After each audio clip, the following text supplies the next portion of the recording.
Hey guys, welcome back to GeekJ, where we make tech, tutorials, and gaming simpler and better. In recent weeks, we have been made aware of another disgusting practice by Microsoft, GDID or Global Device Identifier. It is a unique 64-bit tracking number that Microsoft automatically assigns to a Windows installation the moment it connects to the internet. And it came to widespread public attention after being detailed in federal court documents. Yep, you heard that right.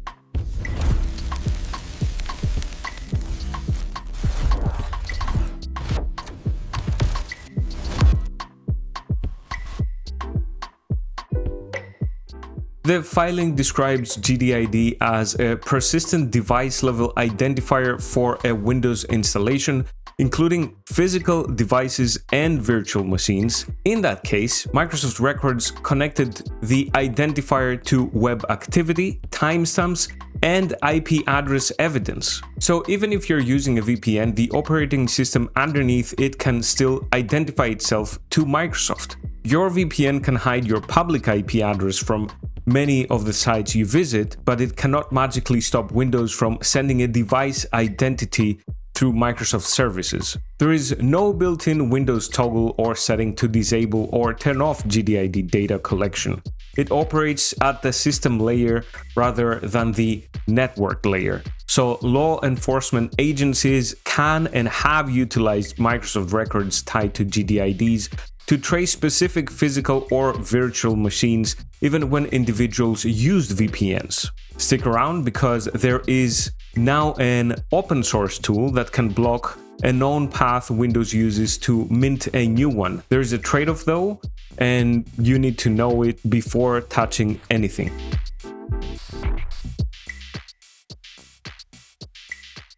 Apparently, this was enough of a tipping point for VPN provider WindScribes to do something about it. According to this Tom's Hardware article, the company backed an open source project called deGDID, and as always, I will have a link in the description below. The project is basically a PowerShell script called deGDID. It removes a known local GDID state and blocks the known device add path Windows uses to mint a replacement. Quick note, another approach that has gained traction is sometimes Windows, I think that's the correct way to pronounce the username, sorry if I butchered it again. It's called GDID reversal. He wrote a paper and he had an accompanied GDID disabler PowerShell script. I tested that script myself. Even after I ran it, multiple GDIDs were still exposed on my machine. So that older approach stops several Windows identity services, changes activity history settings, blocks a few related domains, and clears local CDP cache. It does not target the known device add minting path or the same known local GDID state that deGDID targets. And that is why it did not work as well in my test and why I am using this newer script for this video you're watching right now. Two quick caveats before we go any further. First, this is not a magic invisibility button. It cannot erase GDID records Microsoft may already have that are connected to your own GDID before running this script. And it does not stop every other form of telemetry or browser tracking that Microsoft has built into Windows. And second, blocking this path can break or degrade Microsoft account sign-in, especially for the Microsoft Store, Xbox authentication, OneDrive sign-in, phone link, and connected device features. This is for an unmanaged personal Windows machine with administrator access. If this is a company, school, domain joined, Entra-managed, or otherwise managed PC, do not run this tutorial on it.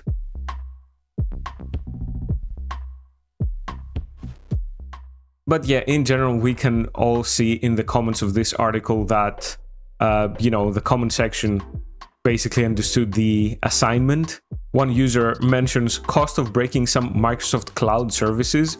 Cost? That's a benefit. Couldn't agree more.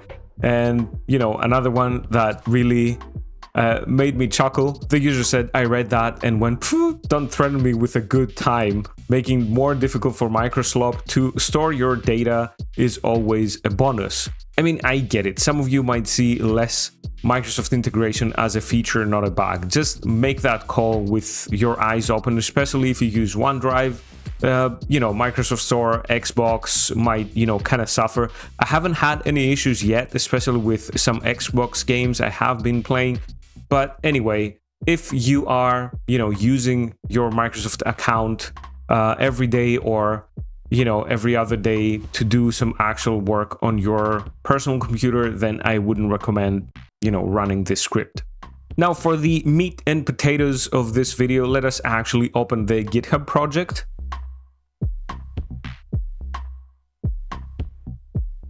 And obviously you can read through the documentation if you want to understand exactly what it is changing. And when you're ready, you can click the green code button and select download zip, as you can see over here. Let's go ahead and do this actually, because I do have a version of it on my computer, but as you can see 2 days ago, this has been updated. So we're going to download the new version.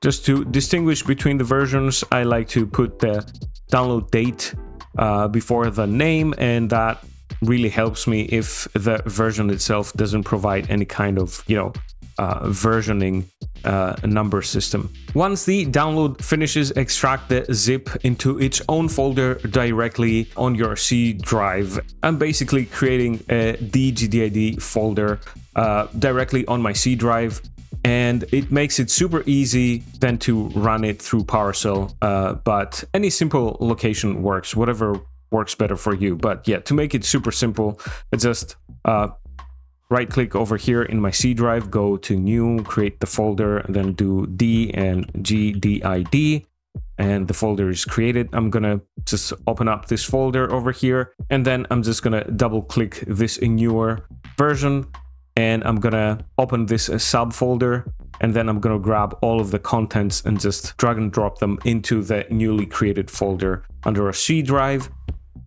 And it's basically done. One privacy note, the status command can display machine identifying values, so blur those values in any screenshot or support post you might share with the developer himself if you want to, upload a screenshot for, troubleshooting or open up an issue.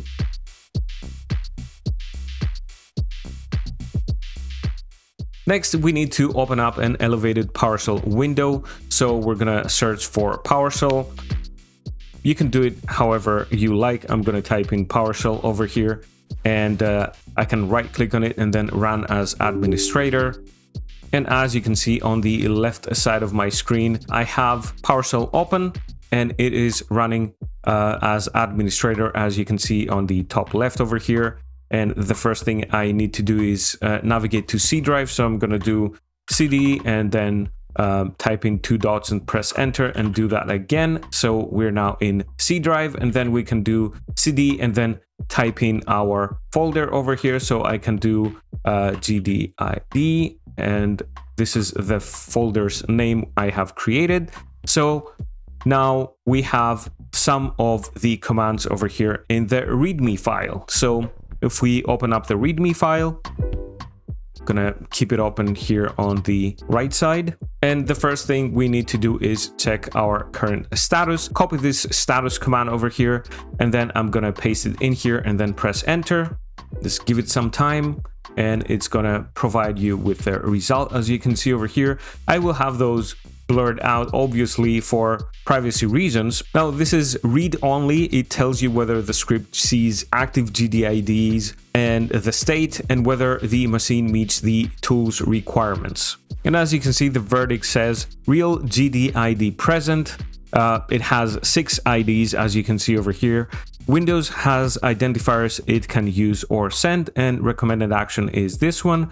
And since we see the supported by this tool, it says yes, it means we are on a supported personal machine, and since we understand the trade-offs, we can run the protect command, as you can see over here. So let's go ahead and do that. I'm going to copy this command and I'm going to paste it right here.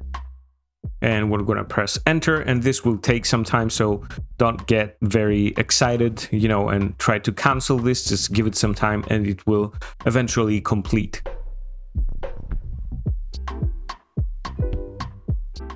So this command basically has completed. As you can see, the operations in total were 70. We have 0 failed operations, so that means it ran successfully, and it removes the known local GDID copies and applies the project's protection controls to stop Windows from minting a replacement through the known path.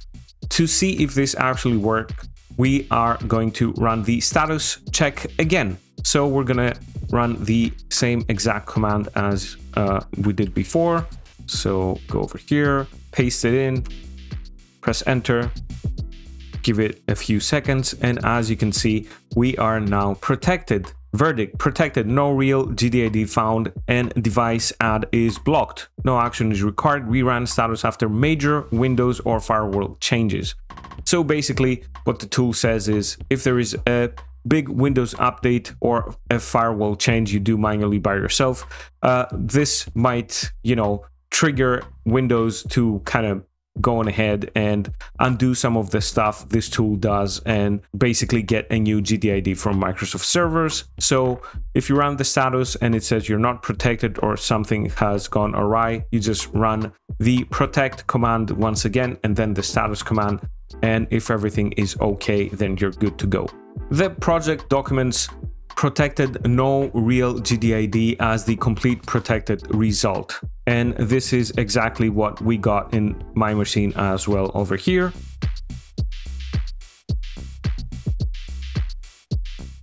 Now, if you want or need to remove deGDID's network controls, we open an elevated PowerShell just like we are doing right now. Again, we navigate to this folder and we are going to run the unblock command, as you can see over here. And this basically removes the network controls and allows Windows to mint a real GDID again.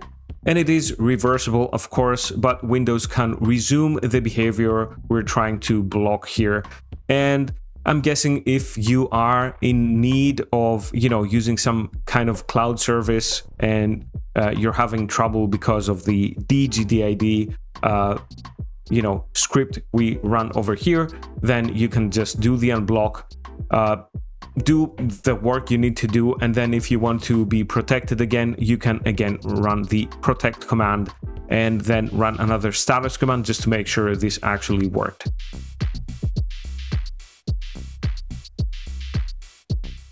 This is not a perfect solution.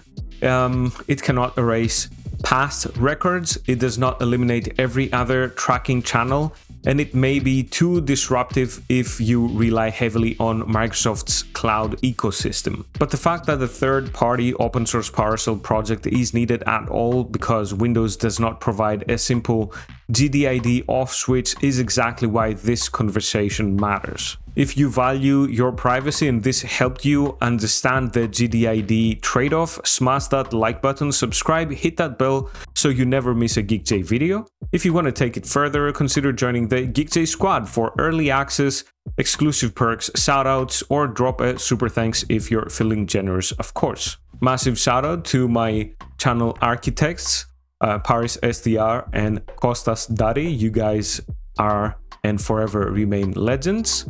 Drop your results in the comments below. Have you tried the deGDID, and which Microsoft feature did you lose or keep? And remember, I read every single one of your comments. And yeah, that's it guys. I'm gonna see you in the next one. Bye bye. Bye. Bye.